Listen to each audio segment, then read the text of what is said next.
I'm sure some of you are actually looking forward for me to review episodes involving Ice Bear. So, I'm gonna be reviewing Icy Nights now, and yes, I am gonna review Icy Nights 2 later on in this month. Just don't worry. And what makes this episode a lot more interesting is the fact that Ice Bear actually grows some emotions, unlike in some episodes where he's mostly the third brother who's mostly popular for one-liners. It's not me saying that Ice Bear is generic. I understand his character, but without these episodes, I'm pretty sure that Ice Bear won't be able to be a lot more respected when it comes to the community and fan base of We Bear Bears. Ice Bear leaves the cave so that he can go shopping while also bringing his robot Roomba in order to get to his destination. But once he finished with his grocery shopping, he saw 3 strangers messing with his invention, and he orders them to leave his invention alone and it's not for sale. But then Barry steals Ice Bear's invention, which means that he is causing thievery, and Ice Bear decides to take vengeance by not calling the police. I'm saying this because Ice Bear took matters into his own hands. And I gotta say, Ice Bear is the major highlight for how he responds into situations like this. This episode really feels like Ice Bear is the main character of the show whenever you can really see him on screen without his brothers, because every time he tries to take matters into his own hands, he instantly takes advantage of it because he isn't inconfident unlike Panda. And it's honestly amazing in the fact that how he tries to make sure that nothing bad ever happens, it still ends up happening to him, which means that he has to handle the stress of other people getting in the way.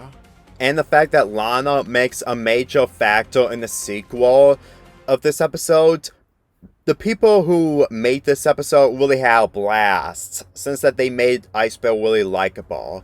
Like I said, I'm gonna get to Icy Nights 2 later on in this month, but as of now, let's go continuing on with this episode. Ice Bear sneaks into one of the secret hallways and rooms while Barry, along with his cronies, completely go to a secret arena where they use machines to fight each other. It's basically robo fighting style, while you could really see people making their robotic things and use them to fight off other robotic things. I'm not an expert for how any of this kind of stuff works, considering I'm not a mechanic, but on the other hand, I'm pretty sure that the fact that Barry uses Ice Bear's invention to use it for his own benefit and to cheat his way to win just by making minor adjustments, I'm pretty sure that Ice Bear will probably have every right to make Barry his #1 enemy in this entire show, even worse than Num Num. Granted, Barry wasn't as terrible as what Num Num did in the episode I reviewed yesterday, but on the other hand, I'm pretty sure that his motivations in order to get what he wants is basically his own style in order to mess with anyone in order to get what he wants. Again, this show isn't mainly about villains unlike in other shows, but compared to what they do into making these slice of life stories into serious situations, I actually found Ice Bear's episodes a lot more entertaining when it comes to how he's executed with these types of characters. Especially when he's forced to be destroyed by his own creation. That is honestly a lot more sadistic compared to what Num Num did. But on the other hand, I'm pretty sure that Ice Bear is way too confident and way too athletic to be in any other danger that he gets himself into. Because let me tell you, the more you see Ice Bear being solo, the more likable and way more entertaining he becomes. And the moment, well, he moved his chair by allowing Robot to cut his ropes in order to set himself free, as well the episode becomes a lot more better ever since it started off with the opening. Since Roomba is Ice Bear's property, he managed to get control of his invention, which won't be a chance for Barney to use it against him.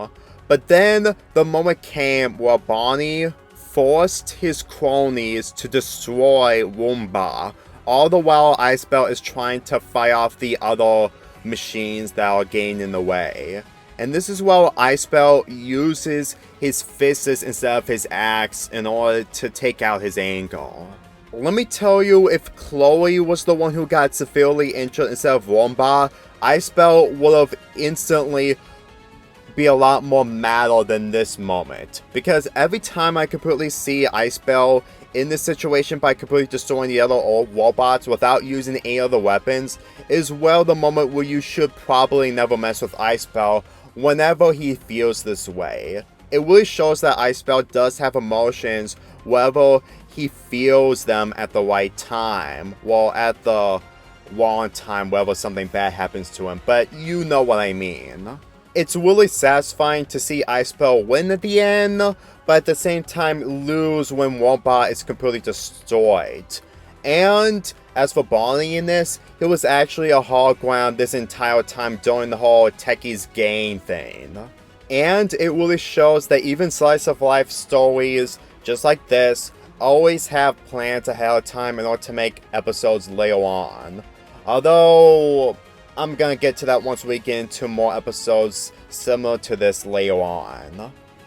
So that's really the episode. Icebell heads back home with the pizza bagels for Grizz and Panda, and he manages to repel Woomba in the meantime. Although it's gonna take a lot more to fix up everything after what Bonnie's cronies did to it.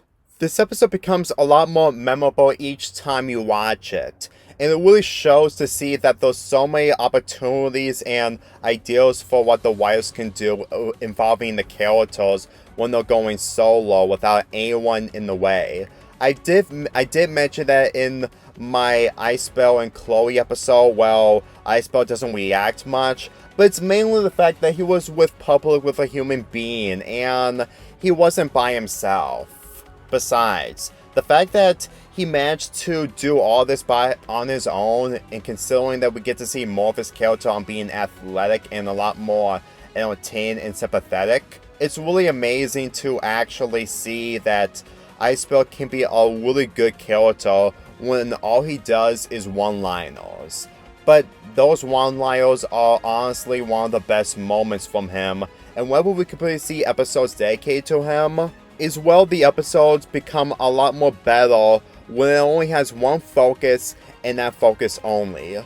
Less is more, even if I don't go with that technically since I upload so many videos, but on the other hand, there's still a huge difference. Icy Nights gets a solid 8.5 out of 10. Let me tell you that the sequel possibly be better than this whenever I completely watch that episode again in preparation for that review.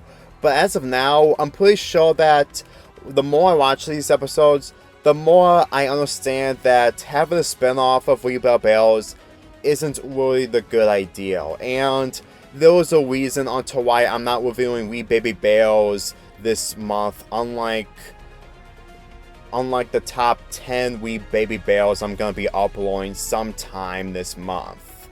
I'm going to be discussing a lot more sometime in the future, but as of now, let's just say that the spin-offs, along with recycling ideals, really shows that not every other show is really safe from those tropes. Let's get this started again. Me and my whole crew.